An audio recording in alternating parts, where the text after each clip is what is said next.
Сегодня речь пойдет о том, как водителя оштрафовали за муляж противотуманных фар. Водитель на месте демонтировал фары, но авто все равно было эвакуировано. Также расскажем, как он попытался обжаловать действия инспектора, и какой ответ получил от вышестоящих органов. Возможно, эта информация поможет и вам, если вы окажетесь в похожей ситуации. Все началось на трассе недалеко от Карабалты. Инспектор остановил автомобиль, заметив на нем дополнительные противотуманные фары.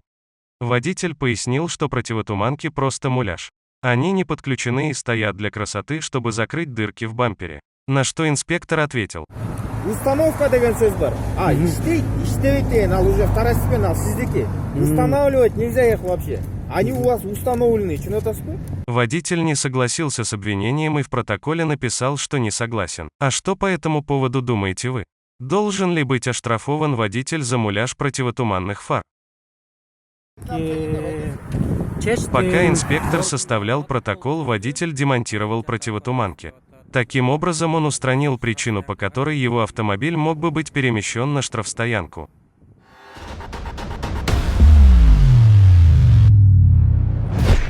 Согласно Кодексу о нарушениях, отстранить от управления можно только до тех пор, пока все причины отстранения не будут полностью устранены.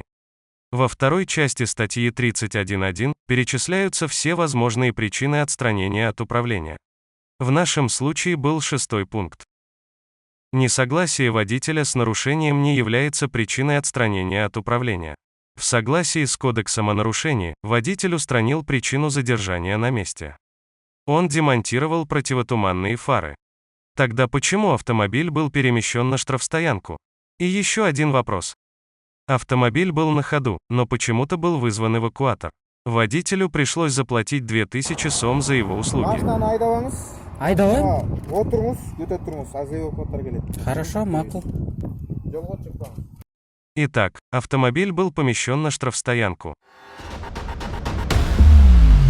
Состоялась комиссия, которая рассматривала правомерность составленного протокола.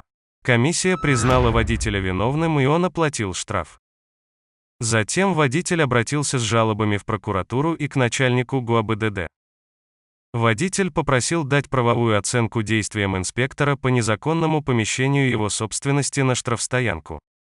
В ответе были приведены цитаты из нормативно-правовых актов, которые касаются переоборудования. В конце делался вывод: инспектор составил протокол правомерно. Но, к сожалению, в ответе не была дана правовая оценка действиям инспектора по выдворению авто на штрафстоянку. Водитель также получил ответ из прокуратуры. В действиях инспектора нарушений не найдено. Водитель попытался снова обратиться с жалобами в вышестоящие органы. И 9 августа жалобы были отправлены в Генеральную прокуратуру и начальнику ГУАБДД. Надеемся, что там рассмотрят доказательства и дадут правовую оценку действиям инспектора. О результатах этого дела и какой ответ получит водитель, мы расскажем в одном из следующих видео. Если вы сталкивались с похожей ситуацией, напишите об этом в комментариях.